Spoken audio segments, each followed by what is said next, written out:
जब युवा जब उग्र कर रहे हैं, आप उसकी ऐसी नीति बना रहे हैं जिसमें उसके भविष्य का खिलवाड़ करेंगे, तो युवा तो उग्र होगा ना सर। क्या करेंगे फिर आप ये बताइए कि नहीं गलत है ये काम की अग्नि सरकार ये सर। कॉन्ट्रैक्ट की जॉब आप बताइए कौन सा कॉन्ट्रैक्ट रक्षा के साथ, देश की रक्षा के साथ कौन सा कॉन्ट्रैक्ट की जॉब होती है? हमारी मांग ये कि जो अग्निवीर करके इन्होंने जो रिक्रूटमेंट स्कीम निकाली है उसको वापस लिया जाए या उसमें संशोधन किया जाए, उसको दोबारा से संशोधित करके लाया जाए। हाँ वो ठीक, वो गलत है, हिंसा करना बहुत गलत बात है, लेकिन अगर देश के युवाओं को जो है अगर उनको सही चीज़ नहीं मिलेगी, बेरोजगारी से इतना यंग हमारा यूथ इतना ज़्यादा परेशान है बेरोजगारी की वजह से, तो वो उसकी अंदर से निकलती है चीज़ें, इसलिए वो छात्र आगजनी कर रहे हैं। हाँ कर रहे हैं, वो गलत है, वो गलत है, हम भी उसको सपोर्ट नहीं करते हैं, गलत चीज़ को हम कभी सपोर्ट नहीं करते। लेकिन जो उनके साथ में हो रहा है, वो इतने सालों से बेरोजगारी चल रही है हमारे कंट्री में, बुरा हाल है, सरकारी नौकरियां निकल नहीं रही हैं, वैकेंसीज निकालते नहीं हैं, उसके अगेंस्ट उन्होंने आवाज़ उठानी ज़रूरी है। अग्निपथ में क्या कमी आपको लग रही है, क्या लग रहा है? अग्निपथ में ये है कि देखो अब 17.5 साल से उन्होंने कम कर दिया है, लेकिन 4 साल की जॉब के बाद तो फिर बंदा फिर रिटायर है, वो इतनी मेहनत करेगा, कड़ी वहाँ पे जाकर उनकी ट्रेनिंग होती है, साल भर में तो आपका सिपाही तैयार होता है, इतनी मेहनत करने के बाद वो 3 साल वो जॉब करेगा, 3 साल के बाद उसको निकाल दिया जाएगा, फिर वो बेरोजगार हो गया, रोड पे आ गया। तो ये इसकी कमी है कि वो 4 साल के बाद बेरोजगार हो जाएगा, उसकी अर्निंग खत्म हो जाएगी, फिर वो सड़क पे है, फिर उसका वही हाल है। सरकार ये योजना लेकर आ रही है, मुझे ये नहीं समझ आ रहा 4 साल बाद इसमें युवा कहाँ जाएगा। वो सालों तक तैयारी करता है कि एक सरकारी नौकरी मिल जाए, अपने घर का पालन पोषण वो कर सके, उसके बाद साथ ही साथ देश की सेवा वो कर सके। आप कह रहे हो कि 4 साल आप नौकरी करो फिर टाटा बाय बाय, उसके बाद उसका क्या होगा? कोई एश्योरेंस है, कोई पॉलिसी है केंद्र सरकार की कि 4 साल बाद ये करेंगे?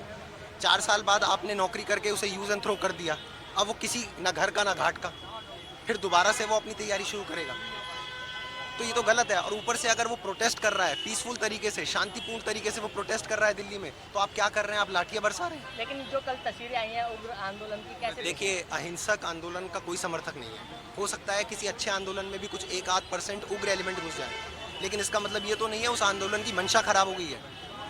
तो अहिंसक आंदोलन का कोई समर्थक नहीं है यहाँ पर जो पीसफुल तरीके, जो संविधान के अंतर्गत हम अपनी बात रखना चाह रहे हैं सरकार के सामने, सरकार उससे क्यों दबाना चाहती है तानाशाह तरीके से? एज बढ़ा दी, 23 कर दी उन्होंने अमेंडमेंट करके। उसमें कोई एहसान नहीं करा है सरकार ने, अगर एज बढ़ा दिया तो 2 साल से भर्ती नहीं आई, हर साल पेपर लीक होना, उन सब पे सरकार का कुछ ध्यान नहीं है। अभी क्या है, इस स्कीम को, इस पॉलिसी को लाने के लिए मल्लम लगाया जा रहा है, तो ये तो कोई देश के युवा के साथ तो कोई न्याय नहीं हुआ ना। 4 साल आप कोई पेंशन बेनिफिट नहीं है, वो 4 साल घाटी में कहीं कहीं दूर दराज रहकर अपनी सेवाएं देगा, देश की सेवा करेगा, और 4 साल बाद आप कहेंगे टाटा बाय बाय, निकल लो। इतनी है कि आप देख रहे हैं देश का जो छात्र वर्ग है उसके साथ लगातार साल से शोषण उसका होता आ रहा है। उसके बाद से आप रेलवे की भर्ती देखिए, एक तो निकलती इतनी कम, जो भी भर्ती है, चाहे नौसेना हो, चाहे जल सेना हो, चाहे थल सेना हो, उसमें भर्तियां कम निकलती हैं, जिसमें लाख स्टूडेंट्स एनरोल करते हैं हर साल, उसमें घपला हो रहा होता है। उसके बाद अब सरकार एक ऐसी पॉलिसी को लेकर आ गई है, एक ऐसे कानून को लेकर आ गई है जिसमें उनकी ज़िंदगी को पूरी तरीके से बर्बाद किया जा रहा है। 17 साल से 21 साल की उम्र, आप लोग खुद बताएं कि कितनी छोटी उम्र होती है, और उसमें बच्चा एग्जाम पास करता है, फिजिकल पास करके वो पेपर निकालता है, और उसकी ज़िंदगी उस पर निर्धारित होती है, उसका पूरा परिवार उस पर निर्धारित होता है, जिसको केवल 4 साल के लिए सीमित कर दिया गया है। हम लोगों की मांग है कि इस पॉलिसी को बिल्कुल वापस लिया जाए। दूसरी चीज़, जो ये लोग वादे कर रहे हैं कि इनको गवर्नमेंट जॉब्स में जो है प्रेफरेंस दी जाएगी और अदर फैसिलिटीज़ दी जाएंगी, उसकी श्योरिटी कौन देगा? हर बार ये होता है कि पहले कोई कानून ला दिया जाता है, उसके बाद कहा जाता है जी ऐसा होगा वैसा होगा, लेकिन उसकी कोई श्योरिटी नहीं दी जाती। हम लोगों को श्योरिटी चाहिए कि 4 साल बाद अगर आप वो युवा जो हैं रिटायर हो जाते हैं, बाहर निकल जाते हैं, उनका आगे का फ्यूचर क्या होगा? और ये बहुत बड़ा सवाल है जो हम लोगों को उठाना है, जिसके लिए हम लोग सब यहाँ पर आए। एक गरीब परिवार का बच्चा जब 12वीं पास करता है, बाहर निकलता है, उसको क्या चाहिए होता है? रोजगार चाहिए होता है। रोजगार हम क्यों करते हैं? ताकि हमारा पेट भरे, हम अपने परिवार का पेट पाल सकें। अभी आपने हम लोगों से वो रोजगार ही छीन लिया, तो हमारे जीने का औचित्य क्या हुआ? आप खुद बताएं। बच्चा हिंसक नहीं होगा तो क्या होगा? आप तो उसके पास कोई ऑप्शन ही नहीं छोड़ रहे ना, आप उनकी बात सुन रहे हैं। क्या कानूनी कार्यवाही से आप उनकी बात सुनने को तैयार हैं?